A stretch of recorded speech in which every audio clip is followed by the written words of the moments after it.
Principal, teachers, parents, and all my dear friends.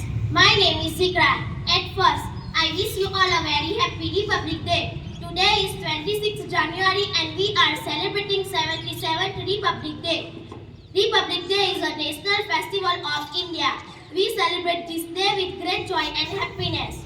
On this day, the Constitution India came into force in 1915. The Constitution is the supreme law of India. Our Constitution was written by Dr. Bhimrao Ambedkar. We should always respect our Constitution.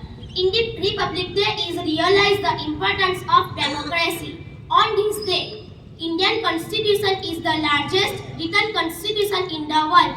Today, let us pledge that we will not let the efforts of our great freedom fighters and soldiers go in vain and make our country a happy and safe nation.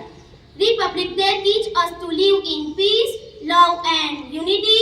I am proud to be an Indian and I love my country very much. Jai Hind, Jai Bharat. Thank you. Thank you. Thank you so much, Divya. ખૂબ સરસ વક્તવ્ય હતું. હવે પ્રસંગને અનુરૂપ શાળાના શિક્ષક શ્રી આરીફભાઈ આપણને બંધારણ વિશે જણાવશે. આરીફભાઈ.